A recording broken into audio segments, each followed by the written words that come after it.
മൈജിക്കെതിരെയും ഡെല്ലിനെതിരെയും Alappuzha consumer കോർട്ടിലൊരു case file ചെയ്തിട്ട് 1 വർഷവും 2 മാസവുമാകുന്നു. ഒരിക്കൽ പോലും മൈജി ഈ കേസിനെ അഡ്രസ്സ് ചെയ്തുകൊണ്ട് കോടതിയിൽ ഹാജരായിട്ടേയില്ല. കോടതി ഇങ്ങോട്ട് ഇനിഷ്യേറ്റ് ചെയ്തിട്ട് പറഞ്ഞു നമുക്ക് മീഡിയേഷനിലേക്ക് പോകാം, ഒത്തുതീർപ്പാകുന്നുണ്ടെങ്കിൽ പോകട്ടെ എന്ന് വിചാരിച്ചു. ഇത് 2ാമത്തെ മീഡിയേഷനാണ്. ഈ സമയത്തും മൈജി ഇവിടെ പ്രസൻ്റ് ആയിട്ടേയില്ല. എനിക്ക് മനസ്സിലാവാത്തത് മൈജി എങ്ങനെയാണ് ഈ കോടിക്കണക്കിന് രൂപയുടെ ബിസിനസ് ചെയ്യുന്നത്. ഒരു കൺസ്യൂമറുടെ കംപ്ലയിൻറ്റ് അഡ്രസ്സ് ചെയ്യുന്നില്ല, അതിനൊരു സൊല്യൂഷൻ കാണുന്നില്ല.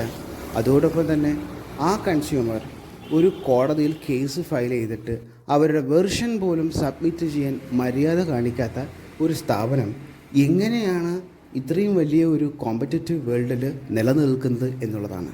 ബിക്കോസ് ഞാനൊരു ബിസിനസ്മാനാണ്, 4 വ്യത്യസ്ത തരത്തിലുള്ള ബിസിനസ് ചെയ്യുന്നൊരു വ്യക്തിയും കൂടെയാണ്.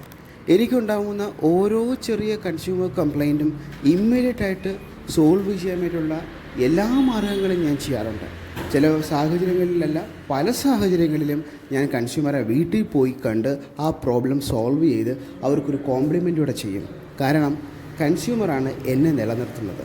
അവരുടെ സന്തോഷം നഷ്ടപ്പെട്ടു പോയിട്ടുണ്ട് എങ്കിൽ എൻ്റെ ബിസിനസ് ഭാവിയിൽ തകർന്നു പോകും. ഇതെനിക്കൊരു വളരെ വലിയൊരു അത്ഭുതമാണ്.